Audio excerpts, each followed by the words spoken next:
नमस्कार, जय हिंद। मैं सैबुद्दीन मंडल और हमारे न्यूज़ चैनल में आप सभी दर्शकों का फिर से एक बार स्वागत करते हैं। पिछले 38 दिनों से मजदूर और छोटे कॉन्ट्रैक्टर साथ ही साथ ऑल इंडिया कॉन्ट्रैक्टर एसोसिएशन का यहाँ पे आंदोलन चालू है बिल्डर के विरुद्ध। 27 नवंबर 2021 में ये जो आंदोलन है वो चालू हुई थी और अब 2022 लग चुका है, नया साल हो चुका है, लेकिन अभी तक चाहे वो प्रशासन हो चाहे बिल्डर के ओर से हो, न्याय की भूमिका करने की नीतियाँ उनकी ओर से नहीं दिख रहा है। इस विषय में आज हमारे पेशकश में ऑल इंडिया कॉन्ट्रैक्टर के ओर से संजय जी यहाँ पे उपस्थित हैं। संजय जी, 2022 हो चुका है, 21 को हमने अलविदा कह चुका है तकरीबन। बहुत एक लंबा सफ़र आपने, आपकी एसोसिएशन ने, छोटे कॉन्ट्रैक्टर ने और साथी मजदूरों ने पार कर चुका है। बावजूद इसके कहीं ना कहीं जो मंशाएं है, चाहे वो प्रशासन की हो चाहे बिल्डर की हो, अभी तक साफ तौर पर कुछ दिखाई नहीं दे रही।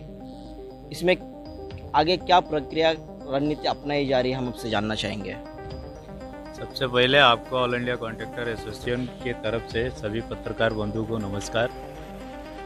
जैसे कि 27 नवंबर 2021 हमने जो आंदोलन चालू किया था, तो प्रथम दिन ही हमने आह्वान किया था कि ये जब तक न्याय नहीं मिलेगा तब तक अनिश्चित काल तक आंदोलन चलेगा और भारत में ये दूसरा आंदोलन होगा।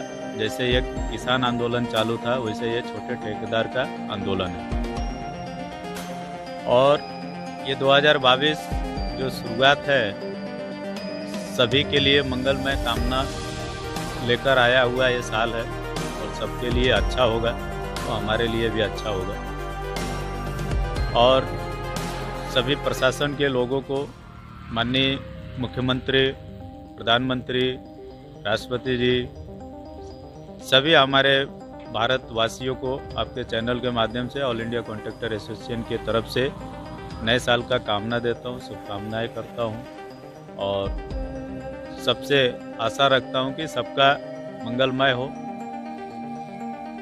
और इसी आशा के साथ मैं सभी संबंधित अधिकारियों को भी बधाई देना चाहता हूं कि आप लोग इतने सक्षम हैं और इतनी पावर है आप लोग का, तो देश विकास क्यों नहीं करेगा। क्योंकि आपके नाक तले बिल्डर लोगों का शोषण कर रहे हैं और 38 दिन, 40 दिन, एक साल, अगर एक 6 महीने धरना आंदोलन करना पड़े उस बिल्डर के विरुद्ध, उसके बावजूद भी संबंधित कार्यालय अगर न जागे, जैसे पनवेल महानगर पालिका, कामगार उपायुक्त कार्यालय, पुलिस प्रशासन और हमारे इस महाराष्ट्र राज्य के माननीय मुख्यमंत्री उद्धव साहब ठाकरे जी, और बड़े बधाई के पात्र है हमारे रायगढ़ जिला अधिकारी कि वो तो इतना बिजी हैं कि न उनको जनता को देखने का टाइम है न और जनता के प्रतिनिधियों से बात करने का टाइम है। और उनके पीए मैडम है, आरडीसी मैडम, जो हमारा नंबर करीब करीब महीनों दिन से ब्लॉक करके रखी है और उनके कार्यालय में फ़ोन करो तो वो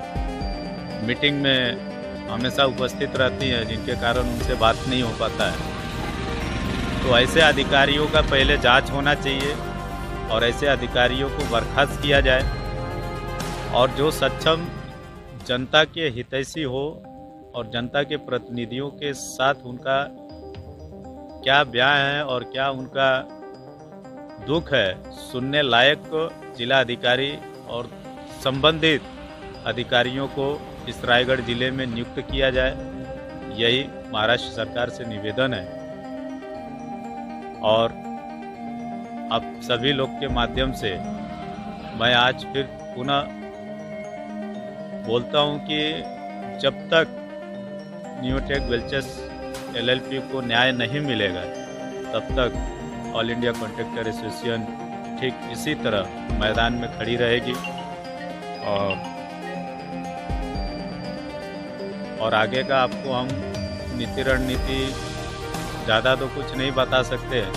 आपके माध्यम से सारी चीज़ रखी जा रही है और जितना हमने पत्र व्यवहार किया है, न महाराष्ट्र सरकार उसके ऊपर एक जवाब दी है, न जिला अधिकारी ने दिया है। न यहाँ के एसडीएम दिए हैं, न यहाँ के हमारे आयुक्त साहब दिए, पुलिस आयुक्त साहब, और ना ही, और सबसे हैप्पी होम के ऊपर सबसे बड़ा उपकार अगर किसी का माना जाए तो उपायुक्त कार्यालय माननीय प्रदीप पवार साहब का, कि उनके छत्र छाया में ये सारी चीज़ें हो रही है। जैसे कि हमने 17/12/2021 को बाल कामगार पकड़े गए थे यहाँ पे, उसका निवेदन दिए थे, उसका तकरार दिए थे, लेकिन उसके ऊपर अभी तक मुख्य आयोजक दिनेश दोषी, मयंक धाकड़ और इजराइल शेख पर अभी तक किसी प्रकार का एफआईआर और कार्रवाई नहीं हुई है। ठीक उसी प्रकार दूसरे दिन 20 तारीख को 20/12/2021 को वापस बाल कामगार पकड़ा जाता है, उसके बावजूद भी उसके ऊपर अभी तक कुछ कार्रवाई नहीं हुई। तो ये मानना पड़ेगा कि हमारे माननीय उपायुक्त साहब प्रदीप पवार जी ये ऐसे भ्रष्ट बिल्डर और भ्रष्ट उनके सहयोगियों के साथ हैं। और मैं महाराष्ट्र कामगार आयुक्त से भी निवेदन करूंगा कि ऐसे लेबर ऑफिसरों के ऊपर सख्त से सख्त कार्रवाई हो। और मैं तो डायरेक्ट बर्खास्त का ही मांगनी करूंगा कि उनको बर्खास्त किया जाए और नए ऑफिसर नियुक्त किया जाए, जो यहाँ के जनता, यहाँ के लेबर, यहाँ के कामगार मजदूर, छोटे ठेकेदार लोग हैं, उनको न्याय दे सकें। जैसे कि पिछले आज 38वां दिन चालू है आपका आंदोलन का आपके सहयोगी के साथ, और पिछले कुछ 2-3 हफ्ते पहले हमने देखा था, आप ही ने ही आपके एक स्टेटमेंट में कहा था कि रायगढ़ के जिला अधिकारी कार्यालय की ओर से एक आदेश पारित किया गया है, जिसमें सख्त से जल्द से जल्द कार्रवाई करने के आदेश जो है यहाँ के इस एरिया डीसीपी साहब को दिया गया है। पुलिस प्रशासन को भी इस विषय में जानकारी दी गई है, साथ ही साथ यहाँ के जो प्रांत अधिकारी है उनको भी इस विषय में जानकारी दी गई है, और जल्द से जल्द मजदूरों को न्याय दिलाते हुए संबंधित जो भी दोषी व्यक्ति है उनके ऊपर कार्रवाई हो, इस तरह का एक आदेश पारित किया गया था, जिसकी बाकायदा आपने एक पत्र जो है जिला अधिकारी का हमें दिया है। क्या उस पत्र के आधार पर अभी तक प्रशासन किसी प्रकार की हरकत में आई हुई है? नहीं, जैसे कि हमने 2 दिसंबर को जिला अधिकारी के यहाँ कार्यालय में गए थे, और वहाँ की घटना आपको हमने बताया ही था कि 5 से 6 घंटे उनको मिलने का इंतज़ार करते हुए जब हमने बात विवाद किया तो आरडीसी मैडम बाहर आई हैं और अपना निवेदन स्वीकार किया, और उन्होंने जो आदेश पारित किया, हमारे जो पनवेल के डीसीपी साहब हैं शिवराज पाटिल साहब, उस आदेश के तहत उन्होंने हमें कभी बुलाया तक नहीं, लेकिन हमने सामने से जाके उनसे मुलाकात की, और उन्होंने तलोजा पुलिस स्टेशन में जादव साहब को फ़ोन किए कि आप इस पे जल्द से जल्द जो है जांच कीजिए और इंक्वायरी कीजिए और कार्रवाई कीजिए। लेकिन जादव साहब भी एक गुमनाम ऑफिसर की तरह ही है, उनको कहाँ ड्यूटी लगती है, कहाँ ये लोग भेजते हैं, कोई उनका ठिकाना नहीं है। और हम भी पुलिस से इंटरफेयर करना बंद कर दिए हैं, इसलिए कर दिए है कि पुलिस को कुछ पड़ी नहीं है। पुलिस बोलती है ये हमारा मैटर नहीं है, वो बोलता है हमारा मैटर नहीं है, बोलता है हमारा मैटर नहीं है, ये किसी का मैटर नहीं है। लेकिन बिल्डर एक अगर अर्जी देता है तो इनका मैटर लागू हो जाता है। बिल्डर अगर एक एलिगेशन लगाता है कि ये लोग इलीगल उपोषण धरने आंदोलन पे बैठे हैं, इनके ऊपर कार्रवाई किया जाए, तो इनकी संवैधानिक दायरा और कानून और कलम दोनों चलना चालू हो जाता है। तो मैं माननीय पुलिस आयुक्त साहब से निवेदन करूंगा कि जल्द से जल्द इस मैटर पे जांच किया जाए, और हमारे 500 लेटर इस बिल्डर के खिलाफ दिए गए हैं। महानगर पालिका, जिला अधिकारी और आयुक्त साहब के पास भी दिए गए हैं, एसडीएम के पास भी दिए गए हैं, कामगार उपायुक्त के पास भी दिया गया है। तो इस पे जल्द से जल्द जांच हो, और जांच में जो लोग दोषी पाए उनके ऊपर सख्त से सख्त कार्रवाई। तो जैसे कि इस वक्त आप हमारे चैनल के माध्यम से सुन रहे थे, ऑल इंडिया कॉन्ट्रैक्टर एसोसिएशन के ओर से संजय प्रजापति जी को आज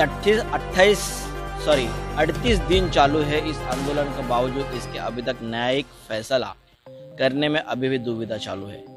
साथ ही साथ happy home group of company के कंस्ट्रक्शन साइट पे ही बाल मजदूर पकड़े गए, जिसके खिलाफ भी तलोजा पुलिस थाने में एफआईआर दर्ज है। लेकिन उस एफआईआर के मामले में भी कामगार उपायुक्तालय के ओर से आश्वासन दिया गया था, मीडिया को भी दिया गया था, साथ साथ यूनियन को भी दिया गया था कि हम उचित से उचित कार्रवाई करने के आदेश हम देंगे बाकायदा उसकी लेखी स्वरूप में। लेकिन अभी तक कहीं ना कहीं वो जो पत्र है शायद कामगार आयुक्तालय से गुमशुदा हो चुका है, जो हमें अभी तक नहीं मिला है। तो इसी तरह का रवैया, सिर्फ कार्रवाई के आश्वासन देना और बाद पीछे कुछ नहीं करना, इससे कहीं ना कहीं साबित यही होता है कि मंशा जो है कहीं ना कहीं बड़े व्यापारी, बिल्डर और इनको बचाने की है, ना कि छोटे मजदूर, गरीब और छोटे कॉन्ट्रैक्टर को न्याय दिलाने की। क्योंकि अब सारे दर्शकों तक कोई बातें छुपी नहीं है। पिछले 38 दिनों से 2021 से लेकर 2022 का नया साल चल रहा है, सारे तमाम बातें हमने हमारे चैनल के माध्यम से आप लोगों के सामने हर वक्त रखा। अगर प्रशासन सक्षम होती तो अब तक न्याय हो जाता। यदि कामगार विभाग अपने अधिकारों का, अपने कलम में दिए हुए शाइयों का सही इस्तेमाल करता तो शायद अब तक न्याय हो गया होता।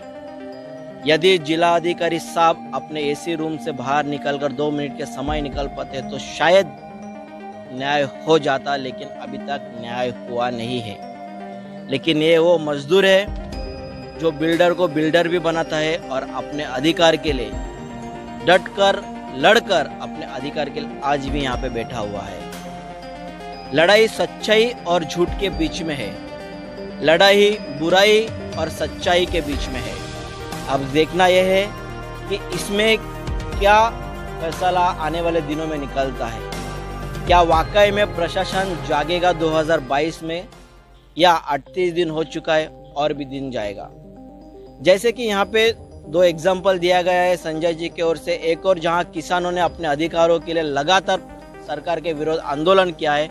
कहीं ना कहीं आज इस मंच पे 2-4 लोग ही उपस्थित है जो लगातार एक ओर से देखा जाए तो प्रशासन के विरोध ही आंदोलन कर रहे हैं। क्योंकि जिस देश में कानून प्रणाली बनाया गया है, जिस देश की कानून व्यवस्था को विश्व के कई देश अपने सराहकों पर रखता है, क्योंकि भारत का संविधान को एक सम्मानित स्तर पर रखा जाता है, बावजूद उसके उसी देश में उनके ही मजदूरों की शोषण हो रहा है। और कहीं ना कहीं कानून व्यवस्था, कानून प्रशासन, यहाँ के एसडीएम हो, शायद डीएम हो, इवन मुख्यमंत्री कार्यालय तक चुप बैठी हुई है।